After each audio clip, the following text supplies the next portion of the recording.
মোর পিয়া হবে এসো রানী, দেব খাপ খোপায় তারার ফুল। তারার ফুল তারা কি এনে দিতে পারবে প্রেমিকার গায়ে? শাপলার ওই খোপায় কি তারার ফুল এনে দিতে পারবে? কথা বলেন না কেন? এগুলো হলো কাল্পনিক, কবিদের কথা হলো কবি, এগুলো হলো কাল্পনিক কথা, প্রেম প্রিয়সীর কথা।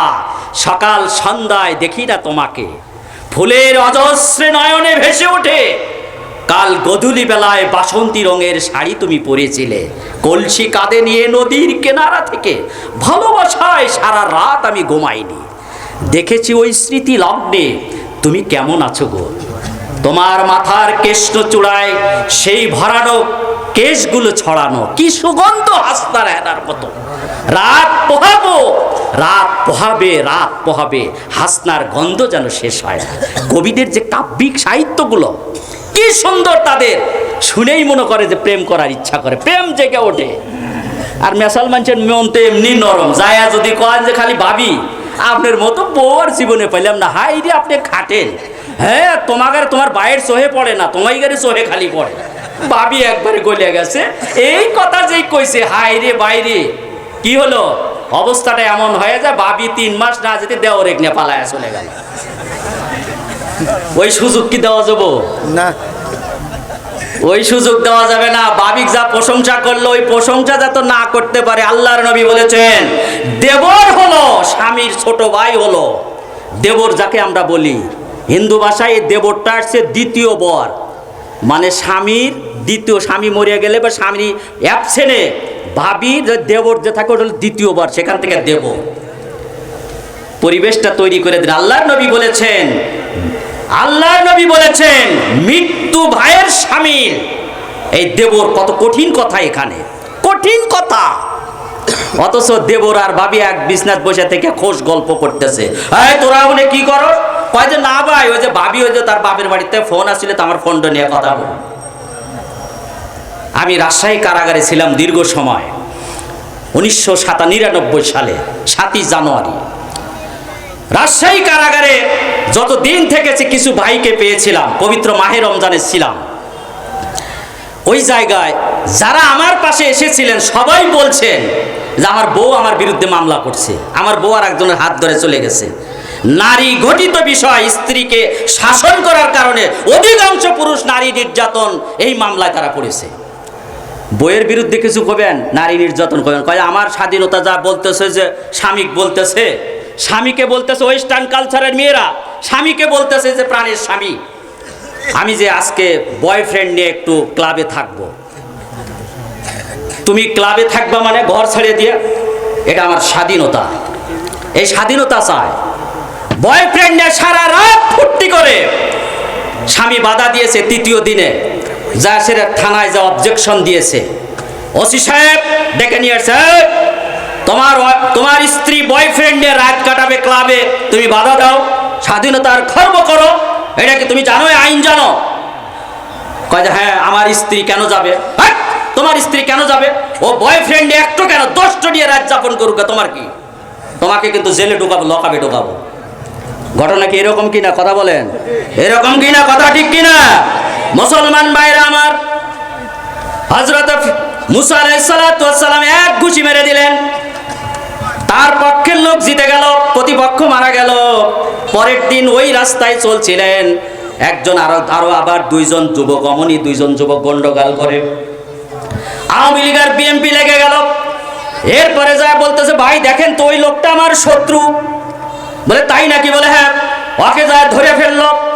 এরপরে ওই লোককে বলে মুসা, গতকাল তুমি যাকে তুমি এক ঘুষি দিয়ে একজনকে মারছাও কিনা, আজও তুমি আমাকে মারতে চাও? বলে না, আমি কোরআন বলতেছি, কাল গল্প বলছি না, তোমাকে মারতে চাই না, তার মনে হয়ে গেল। একজন পথিক এসে বলল, অগো মুসা, তোমাকে, তোমার জন্য রাষ্ট্রের আইন পাশ হয়েছে, ফেরাউন তার দলবল তোমাকে খুঁজতেছে, দেশ তাড়াতাড়ি ত্যাগ করো, তাড়াতাড়ি মিশর চলে যাও, না হলে তোমাকে কিন্তু শুলে দেওয়া হবে, মানুষ খুনের অপরাধে তোমাকে খুন করা হবে। মুসা আলাইহিস সালাম তার শহর ছেড়ে তিনি চলে গেলেন, পরনে পোশাক নিয়ে, পেটে খাওয়া নাই, খাল পার হলো, বিল পার হলো, সমুদ্র পার হলো, তিনি বড় বড় দ্বীপ পার হয়ে গেলেন। যেতে যেতে বহুদূর মাদায়েন নামে এরিয়ায় শহরে তিনি চলে গেলেন। আমার ভাইরা, অদূরে তিনি অনেকগুলো মানুষ দেখতে পেলেন। তিনি চলে গেলেন, সেই মানুষদের ঠেলে সেখানে চলে গেলেন।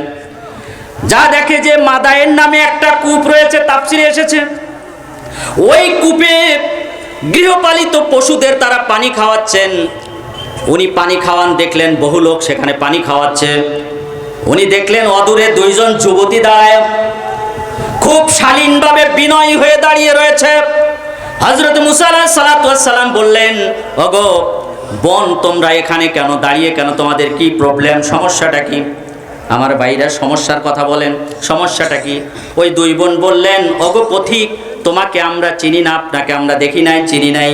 আমরা এখানে আমার শাইখুন কাবীর কোরআন শরীফে এসেছেন, আমার একজন বৃদ্ধ বাবা রয়েছেন, ঘর থেকে উঠতে পারে না, বাড়িতে বের হতে পারে না। আমার বাবা বয়স ভারে বৃদ্ধ হয়ে গেছেন, হাঁটতে পারে না।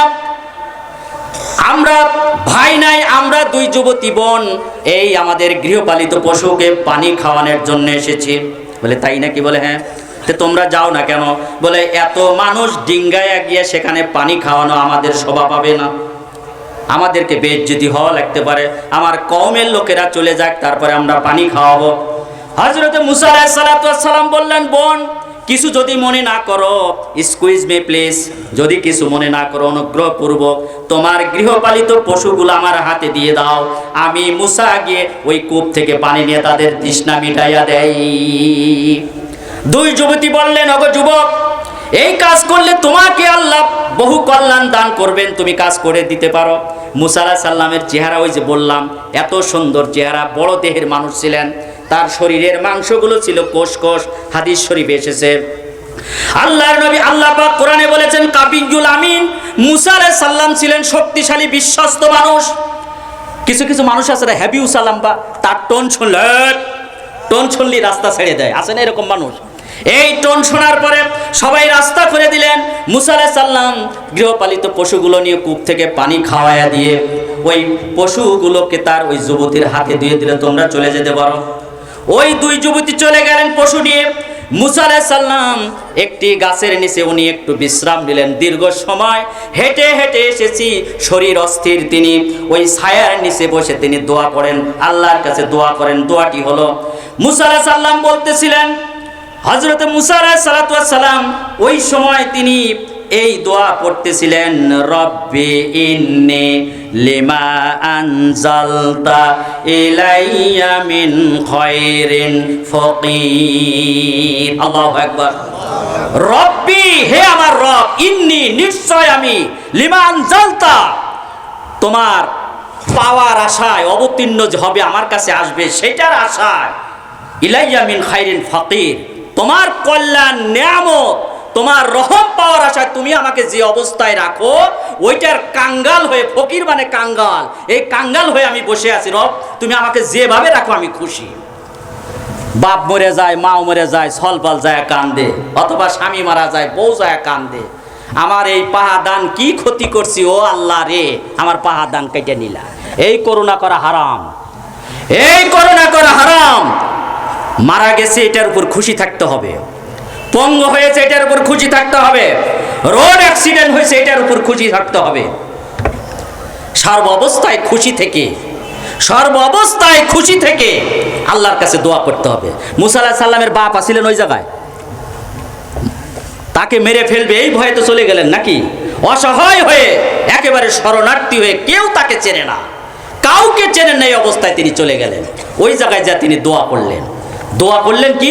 রব্বি ইন্নী লিমা আনজালতা ইলাইয়া মিন খায়রিন ফাকির। সূরা কাসাস 24 নম্বর আয়াত। আজকেই গিয়ে পড়বেন, কাল সকালে এটা করবেন, এই দোয়া করবেন। এই দোয়া আমাদের করতে হবে, মাঝে মাঝে করবে। রব্বি, রব্বি আন্নী লিমা আনজালতা ইলাইয়া খায়রিন মিন খায়রিন ফাকির। এই দোয়া আপনারা পড়বেন, মুখস্থ করে নিয়ে নেবেন। আমার সাথে বলেন, রব্বি ইন্নী লিমা আনজালতা ইলাইয়া মিন খায়রিন ফাকির। আল্লাহুম্মা আমিন, বলেন আমিন। এই পর্যন্ত থাক। এরপরে মুসা আলাইহিস সালাম ওখানে বসলেন। যায় সেটা দুই মেয়ে যায় সেটা বাবাকে বলতেছে, আব্বা যান। তখন বাপ বলতেছে, মা এত তাড়াতাড়ি আসলো, আসার তো কথা 12টার সময়, 10টায় আসলে।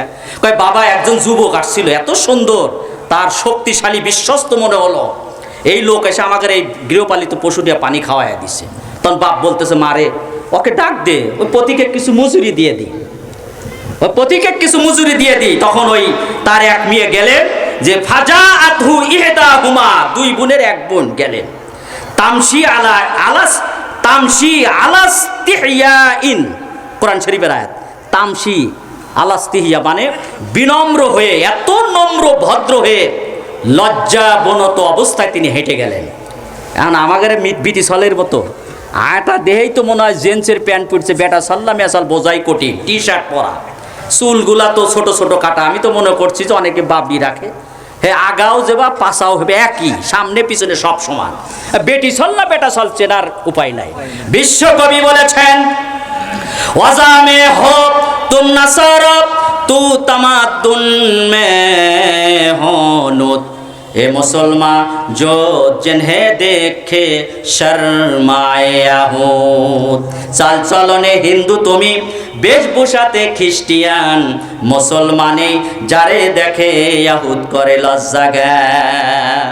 ইহুদি আর খ্রিস্টানরা আমাদের দেখে লজ্জা পায়, শরম পায়, কয় চাল চলন দেখে তো মনে হয় না পপ কাটে মাইগো পোলার কিসের মতো দেখা যায়। শহীদ মিনারের পাশে গেলে হয় না মনে বাংলাদেশ, শহীদ মিনারের পাশে গেলে হয় না মনে বাংলাদেশ, জোড়ায় জোড়ায় বৈশা তারা পড়ালেখা করে শেষ। পাশে শহীদ মিনার সেখানেতে বসে দেদার, পাশে শহীদ মিনার সেখানেতে বসে দেদার, ভয় ডর লাজ শরম গেছে যে হারায়, লজ্জায় মইরা যায় কলজা ফাইটা যায়, কলজা ফাইটা যায়, লজ্জায় মইরা যায়। কি যুগ আইছে রে ভাই, কি যুগ পড়ছে রে ভাই, লজ্জায় মইরা যায় কলজা ফাইটা যায়, লজ্জায় মইরা যায়, লজ্জায় মইরা যায়, কলজা ফাইটা যায়। সিজবরি হে মস্তে মস্তে এই গানেরই তালে, পোলা পাঞ্চাব ডাল খাইয়া চলে তালবে তালে। সিজবরি হে মস্তে মস্তে এই গানেরই তালে, পোলা পাঞ্চাব ডাল খাইয়া চলে তালবে তালে। ডিসেন্টিনার নাচ দেখা পোলা পাঞ্চাব গেছে পাইকা, ডিসেন্টিনার নাচ দেখা পোলা পাঞ্চাব গেছে পাইকা, ভয় ডর লাজ শরম গেছে যে হারায়, কলজা ফাইটা যায়, লজ্জায় মইরা যায়, লজ্জায় মইরা যায়, কলজা ফাইটা যায়। কি নিজের বোন ছেলে যুবকদের দেখে কলজাটা ফাইটা যায়। হাইরে নাম হলো মরিয়ম, নাম হলো আসিয়া, আর আসিয়ার কামটা কি মৌসুমীর মতো কাজ করে বেড়াচ্ছে। কথা ঠিক কেনা আমার ভাইরা? এখানে থাক, মহান রব যদি কোনোদিন সুযোগ দান করেন এখান থেকে শিক্ষণীয় বিষয়গুলো আলোচনা করব। আপনাদের এই কবরস্থানের উন্নয়ন কল্পে কোরআনের কথা শুনবেন, হাদিসের কথা শুনবেন, সব ঠিক আছে। শেষ জায়গা যে ঠিকানা শুয়ে থাকবো, ওই কবরস্থানের ভিতরে যদি জিয়ারত করার রাস্তাটা যদি ভালো না হয়, শিয়াল শগুন যদি কবর খুঁড়ে নিয়ে যায়, বাউন্ডারি প্রয়োজন কিনা, ভিতর দিয়ে রাস্তা জিয়ারত করার রাস্তাটা প্রয়োজন কিনা। আমার ভাইয়েরা, আপনারা যারা নিজের স্ত্রীর চেয়ে বেশি ভালোবাসেন কোরআনকে, ভালোবাসেন কিনা? বেটা পুত্রর চেয়ে কোরআনকে বেশি ভালোবাসেন, জীবনের চেয়ে কোরআনকে বেশি ভালোবাসেন। আমার ভাইরা, এই মুহূর্তে যদি কেউ কোরআনের সাথে বেয়াদবি করে, কোন কোন মুসলমান মেনে নেবেন? হাত তোলেন তো দেখি। একজনও মেনে নিবে না। কোরআনকে যারা বেইজ্জতি করে বা সম্মান করবে, কেউ মেনে নিবে না। আর আমরা এই কোরআনের পক্ষে যারা যারা আছি, একটু হাত তোলেন জোরে জোরে জোরে। নারে তাকবীর! কোরআন শরীফের 114টা সূরার 114 টাকা এই কবরস্থানে একজন ভাই দান করবেন। হাত উঠান, হাত নামান। 114 টাকা দিবেন কবরস্থানে। ভাই হাত উঠছে, 1 2 3। আগে উঠাইছেন ওই যে ভাই, কি নাম আপনি? নাম রুহুল ভাই, রুহুল আমিন ভাই, এই গ্রামে বাড়ি। নুরুল ইসলাম। 114 টাকা দিবেন না?